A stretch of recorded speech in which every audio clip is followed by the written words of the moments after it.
તો આ તરફ રાજ્યમાં ભર ઉનાળે આંધી સાથે તોફાની વરસાદની પણ આગાહી કરાઈ છે। હવામાન નિષ્ણાત અંબાલાલ પટેલે આ આગાહી કરી છે। 3 મેથી રાજ્યના વાતાવરણમાં પલટો આવશે। 4 થી 8 મે સુધી રાજ્યમાં માવઠાની સંભાવના વ્યક્ત કરાઈ છે। 5 થી 6 કિલોમીટરની ઝડપે પવન ફૂંકાવાની પણ આગાહી। ઉત્તર ગુજરાત, સૌરાષ્ટ્ર, કચ્છ અને મધ્ય ગુજરાતમાં કમોસમી વરસાદની અંબાલાલ પટેલે આગાહી વ્યક્ત કરી છે। હવે ટેરિટરીમાં થશે ભારે ગાજ આંધી અને પવનના તોફાનો કેટલાક ભાગમાં 20% થશે અને દેશના ઉત્તર ભારતના કેટલાક ભાગોમાં તો 80 કિલોમીટરની પ્રતિ ઝડપે આંધી પવન ફૂંકાવાની શક્યતા રહેશે। જ્યારે ગુજરાતના કેટલાક ભાગોમાં પણ 50 થી 60 કિલોમીટર ઝડપનો પવન ફૂંકાવાની શક્યતા રહેશે। પણ ઉલ્લેખનીય છે કે કચ્છના કેટલાક ભાગો અને ગુજરાતના કેટલાક ભાગોમાં ભારેથી કોઈ ભાગમાં તીવ્ર વરસાદ થવાની શક્યતા રહેશે। કોઈ ભાગમાં હળવું પૂર પણ આવી શકે। સૌરાષ્ટ્રના કેટલાક ભાગોમાં ભારે વરસાદ થવાની શક્યતા છે। ગુજરાતના કેટલાક ભાગમાં ભારે વરસાદ થવાની શક્યતા રહેશે। તારીખ 6, 7, 8, 9, 10માં કેટલાક ભાગમાં ભારે તો કેટલાક ભાગમાં અતિ ભારે વરસાદ થવાની શક્યતા રહેશે। લગભગ ઠારના મૂળિયા હારી જાય અને બાગાયતી પાકોને હરકત આવે કેટલો પવન ફૂંકાવાની શક્યતા છે। તો કેટલા જિલ્લામાં વરસાદની આગાહી છે, આવો જાણીએ સહયોગી પૃથા પાસેથી। જી શિવાંગીની, તો ભર ઉનાળે કમોસમી વરસાદની આગાહી કરવામાં આવી છે। ખાનગી હવામાન એજન્સી જો વિંડીના માધ્યમથી આપણે સમજીએ તો આગામી 6 દિવસ કમોસમી વરસાદની આગાહી કરવામાં આવી છે।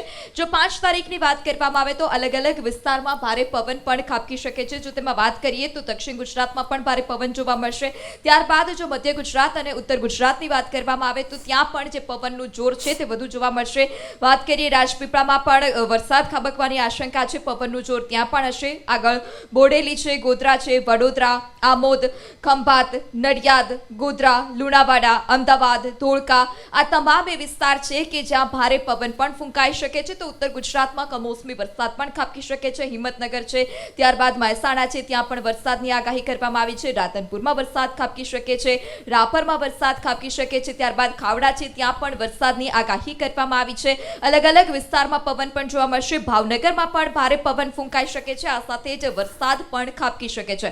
બોટાદમાં પણ પવન જે છે તે વધારે ખાબકી શકે છે। અમરેલીમાં પણ પવન વધારે ખાબકી શકે છે। ત્યારબાદ જો વાત કરવામાં આવે 6 તારીખની, તો 6 તારીખે આપ આ જે રીતે વિંડીના માધ્યમથી જોઈ રહ્યા છો, જે દરિયાકાંઠાનો વિસ્તાર છે, કોસ્ટલ વિસ્તાર છે, ત્યાં વધારે વરસાદને લઈ આગાહી કરવામાં આવી છે। ભારે પવન વિસ્તારમાં ફૂંકાઈ શકે છે। ભાવનગર છે, અલંગ છે, મહુવા, ઉના, વેરાવળ, પોરબંદર, દ્વારકા, સલાયા, જામનગર, માંડવી, ગાંધીધામ આ તમામ એ વિસ્તાર છે, દરિયાકાંઠાના વિસ્તાર છે કે જ્યાં ભારે પવન ફૂંકાઈ શકે છે। આ સાથે જ કમોસમી વરસાદ પણ ખાબકી શકે છે। આની સાથે જો થોડા આગળ જઈએ તો બોટાદમાં પણ ભારે વરસાદની જે આગાહી છે તે કરવામાં આવી છે। બોટાદમાં પણ વરસાદ, કમોસમી વરસાદ ખાબકી શકે છે। આ વિંડીના માધ્યમથી આપણે 6 તારીખનું જે વાતાવરણ કઈ પ્રકારનું હશે તેની વાત કરીએ અને તે સમજી રહ્યા છે। જો આગળ જઈએ તો ત્યારબાદ ખંભાત છે, નડિયાદ, ધોળકા, અમદાવાદ છે, વિરમગામ છે, સુરેન્દ્રનગર છે, કુડા છે, મોરબી છે, રાજકોટ છે, આ તમામ જગ્યા એવી છે કે જ્યાં વધારે પવન ખાબકી શકે છે અને વરસાદની પણ આગાહી કરવામાં આવી છે। કમોસમી વરસાદ ખાબકી શકે છે।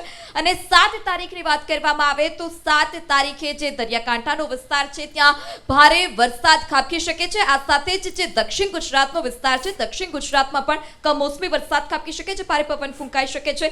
તેમાં વલસાડનો પણ સમાવેશ થઈ ગયો, સુરતનો પણ સમાવેશ થઈ ગયો, ભરૂચ છે, આમોદ છે, વડોદરા છે, ખંભાત છે, આ તમામ જગ્યા છે કે જ્યાં કમોસમી વરસાદ ભારે ખાબકી શકે છે, ભારે પવન પણ ફૂંકાઈ શકે છે।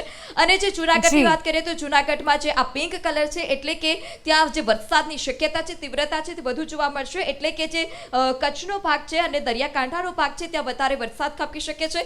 તો આ વિંડીના માધ્યમથી આપણે સમજ્યા કે જે આગામી હવે 6 દિવસનું વાતાવરણ કેવું રહેશે, કારણ કે હવામાન વિભાગની સાથે હવામાન નિષ્ણાત અંબાલાલ પટેલે પણ કમોસમી વરસાદની આગાહી કરી છે।